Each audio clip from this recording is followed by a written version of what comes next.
They say money doesn't change people. That's a lie. It just shows you who they really are. My husband Arthur died on a Tuesday in October. I remember because it was the day the kitchen staff was supposed to come clean the house, and I had to call them and cancel. I couldn't imagine standing there with strangers while my world fell apart. Arthur had been everything to me for 46 years. He built a construction empire from nothing, started with a hammer and a dream, ended with a company worth $28 million. More important than the money, though, was the man. He was kind, he was fair. He remembered the names of every worker on every site he ever built. I'm Helen, by the way. I'm 69 years old now, and I'm telling you this story because I need you to understand what happened. Not for sympathy, for a warning. The funeral was 3 days later. Our daughter Vanessa showed up in a black dress that probably cost more than what I had in my bank account. She brought her husband Mitchell, an investment banker with a smile like a shark's, all teeth, no warmth. They stood at the graveside and cried, and I remember thinking how strange it was that I felt so alone, even surrounded by people who claimed to love Arthur. The will was read 2 weeks later. Charles Pemberton from Pemberton and Rowe law firm invited me to his office. Mahogany wood, leather chairs, the kind of place where important things happen. I wore my best navy dress, the one Arthur had always said made me look elegant. Charles was a professional man in his 60s, grey hair, kind eyes. He asked how I was holding up. I told him I was managing. I wasn't. "Helen," he said, "I need to discuss Arthur's estate with you. There was a will drawn up 5 years ago, before his last health scare. Arthur was very specific about his wishes and very intentional about certain provisions. $28 million, that's what Arthur left behind. The house in Westchester, the lakefront property upstate, investments, liquid assets. It was more money than I could comprehend, even after a lifetime of knowing we were comfortable. Then Charles told me the distribution. The construction company would go to the executive board. Several charitable organizations Arthur cared about would receive substantial endowments, $3 million total, and the remainder split between me and Vanessa. Vanessa would receive $8 million, held in trust for 5 years with stipulations about how it could be used. The rest came to me. Everything else. "Your husband wanted to be sure you were cared for," Charles said. He was very clear about that. But there was something else. A clause. Charles read it to me, and I made him read it 3 times. "If my daughter Vanessa fails to treat her mother Helen with dignity and compassion, if she abandons her, isolates her, or mistreats her in any meaningful way, her entire share of $8 million will be forfeited immediately. That amount will revert fully to Helen." I remember the silence in that office. Outside, New York moved on, horns honking, people shouting. But inside those 4 walls, there was just me and Charles and the weight of what Arthur had done. "He recorded something for you," Charles said. He turned a laptop toward me. My hands were shaking when I pressed play. There was Arthur, thinner than I'd seen him in months, but unmistakably him. He was sitting in his office, the one with the window overlooking the city. "Hell," he said, he always called me Hell, "if you're watching this, I'm gone, and I'm sorry. I'm sorry I couldn't fight hard enough. I'm sorry I had to leave you. But I want you to know something. You've been the best part of my life. Not the money, not the company. You. The way you light up when you laugh, the way you take care of people around you, the way you see the good in everyone, even when you probably shouldn't." He smiled. Even sick and dying, he smiled. "Our daughter, though, I love her, but I know her. She's ambitious and cold, and she's never learned that some things matter more than wealth. That's not her fault entirely. I gave her too much too young, and not enough of what really matters. So I put something in the will, a protection for you. She's going to test it. I know my daughter. She's going to push to see what she can take. Don't let her take you for granted. Don't let her diminish you. You deserve better. You deserve everything. I love you. The screen went black. I sat in Charles's office for another 20 minutes and cried. When I got home, Vanessa was already there. Not at the house. We'd agreed to meet at her place, a penthouse in Manhattan that Mitchell's bonus had paid for. I took the train, my heart pounding against my ribs. "Mother," she said when I walked in. She called me Mother, not Mum. She had since she was 18, which I think says everything. "Vanessa, we need to discuss the will. It's highly irregular. Father clearly wasn't in his right mind." My blood went cold.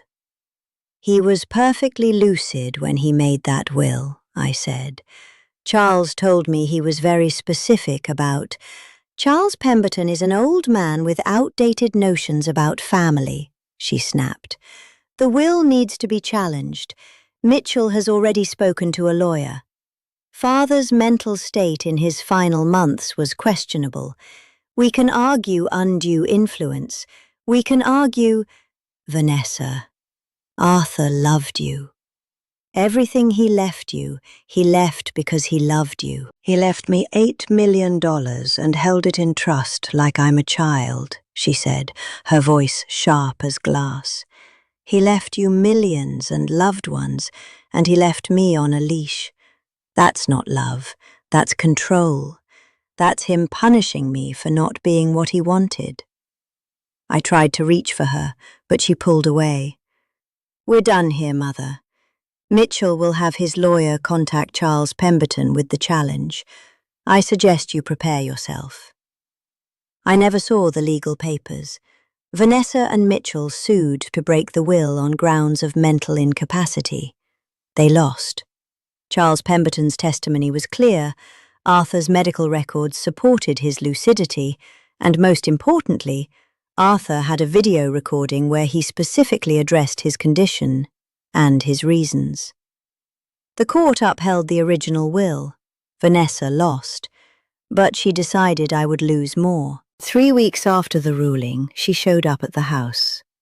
I was in the garden planting winter bulbs. I'd started gardening again after Arthur died. It was the only place I felt close to him. Dirt under my fingernails, something growing despite the season. "Get your things," she said.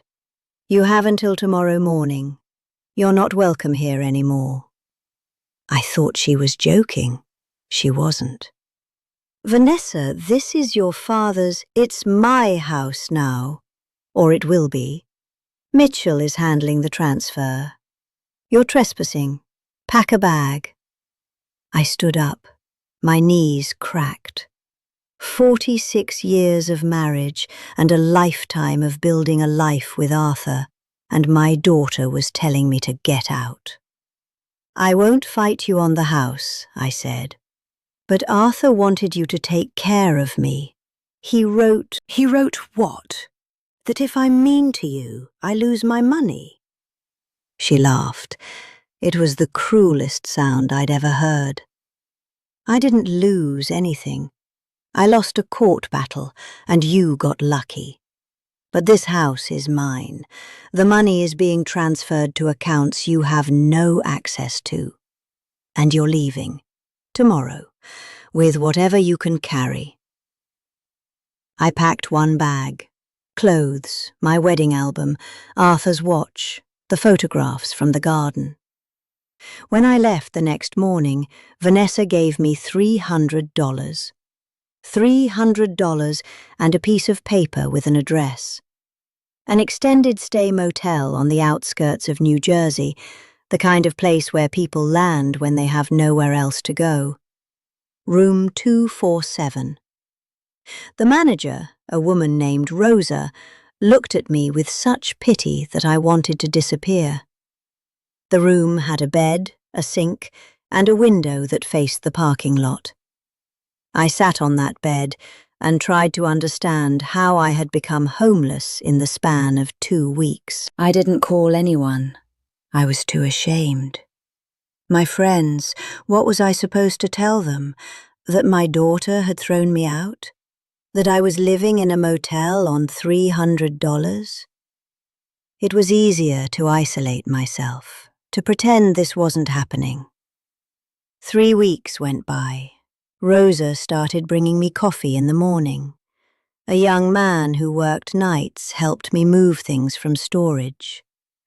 I started to realize that I had been living a very small life. Then my phone rang. Charles Pemberton.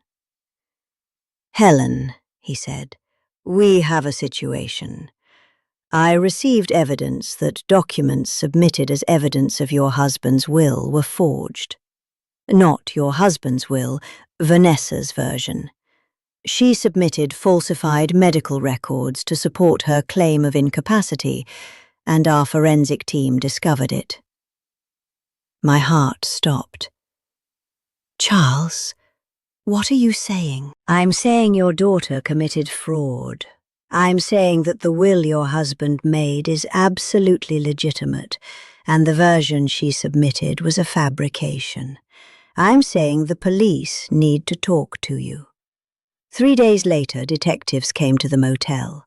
They were kind, but professional. They asked me questions. They showed me documents.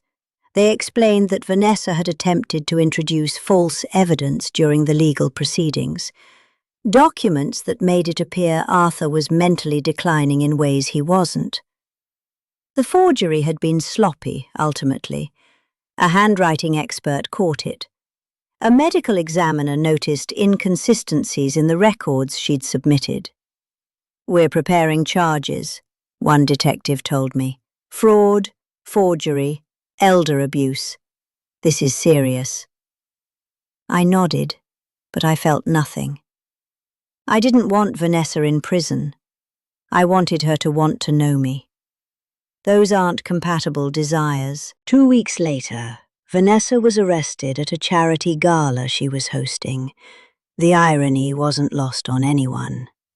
An event raising money for homeless youth, and she was led out in handcuffs.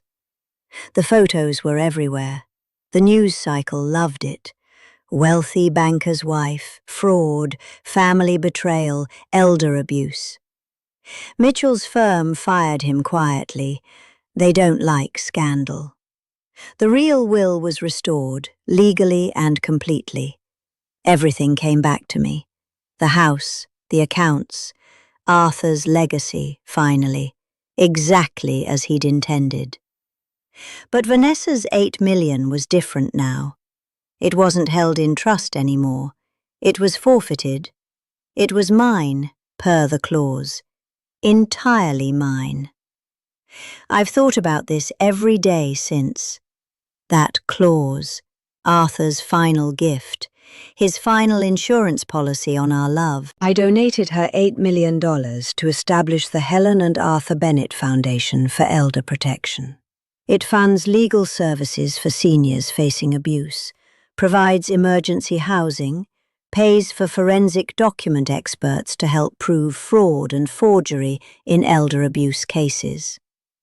We started in New York. We're expanding nationally. The irony is that Vanessa's cruelty created a legacy that helps thousands of people. I wonder if she's thought about that, sitting in her prison cell upstate. She writes me letters, long ones, 12 pages sometimes, written in the careful script of someone who has nothing but time. She apologizes. She cries on the paper. I can see the watermarks. She tells me she was scared and greedy and didn't know how to handle her own disappointment. She asks for my forgiveness. I don't open them anymore. Rosa throws them out for me now. Some people ask if I regret how things turned out, if I wish I'd been softer on her, more forgiving when she first pushed back on the will. They're asking if I regret the clause, if I regret Arthur's protection. But Arthur understood something that I'd spent a lifetime learning. Love isn't about accepting less. It's about knowing what you deserve and refusing to settle for crumbs from someone else's table. He built a wall around my dignity before he died. And from that wall grew something that helps people I'll never meet. I'm back in the house now, the one with the garden. I plant bulbs in October still, and I think of Arthur. And I understand that sometimes the greatest gift a person can leave you isn't in the will. It's the message underneath. The one that says, you matter enough to be protected, even after I'm gone. You matter that much.